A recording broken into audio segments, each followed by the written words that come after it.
रोहतक के साथ साथ सोनीपत क्षेत्र को भी पूर्व सीएम भूपेंद्र सिंह हुड्डा का गढ़ माना जाता है। सोनीपत के हलका बड़ौदा से कई बार विधायक रहे श्री कृष्ण हुड्डा के निधन के बाद ये सीट खाली हो गई थी और अब जल्द ही इस पर उपचुनाव की घोषणा भी होने वाली है।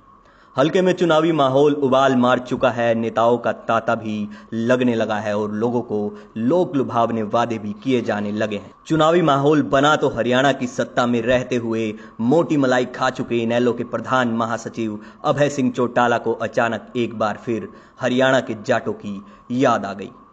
बड़ौदा उपचुनाव के बहाने वो जाट आरक्षण की गंध को कुरेदने में लगे हुए हैं। जागसी रैली में नेताजी क्या कहते हुए नजर आ रहे हैं, जरा ध्यान से सुनिए। कि जाट आरक्षण आंदोलन के दौरान जो बेकसूर हमारे 32 बच्चों की जान इस सरकार ने ली, हम उन 32 बच्चों की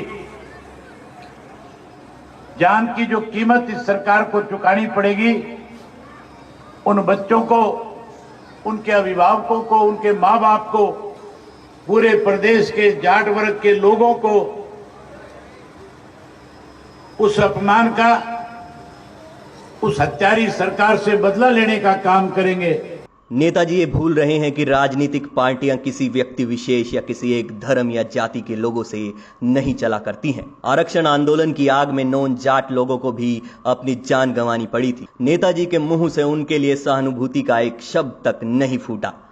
नेताजी तो किसी जमाने में उनके पिता के खासम खास रहे जेजेपी के राष्ट्रीय वरिष्ठ उपाध्यक्ष डॉक्टर केसी बांगड़ को भी कोसने में कोई कसर नहीं छोड़ रहे और उन पर बेबुनियाद आरोप जड़ रहे हैं। बांगड़ चौटाला साहब को नहीं लेके आया, बांगड़ को चौटाला साहब लेके आए एक विश्वास के साथ कि पढ़ा लिखा लड़का है, कोई अच्छे काम करेगा, लेकिन सबसे बड़ा चोर है।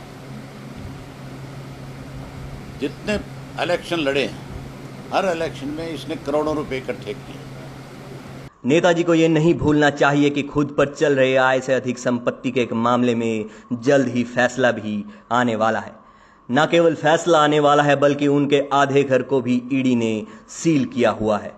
वहीं केसी बांगड़ भी अपने सामाजिक और राजनीतिक रसूख के लिए जाने जाते हैं।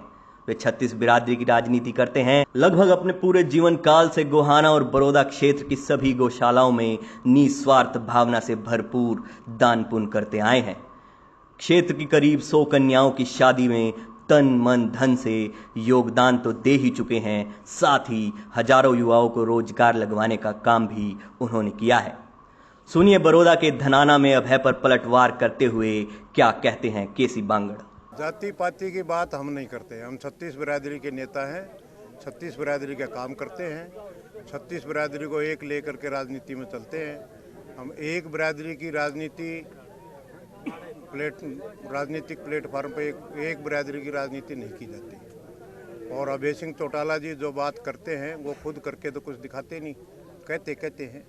वो कहावत तो आपने सुनी ही होगी, जिनके मकान शीशे के हुआ करते हैं वे दूसरों के घरों में पत्थर नहीं फेंका करते। अभय सिंह की इसी बदजुबानी की वजह से न केवल प्रदेश की जनता ने उनकी पार्टी को नकार दिया बल्कि उनकी पार्टी के ज्यादातर नेता आज दूसरे दलों में शामिल हो चुके हैं। हरियाणा विधानसभा में जिस पार्टी के 21 विधायक हुआ करते थे, वर्तमान में वो एक विधायक वाली पार्टी अपना अस्तित्व बचाने के लिए जूझ रही है। अभय सिंह के रवैये में परिवर्तन होता है या नहीं, अब ये तो वक्त ही बताएगा। ब्यूरो रिपोर्ट, खबर तहलका।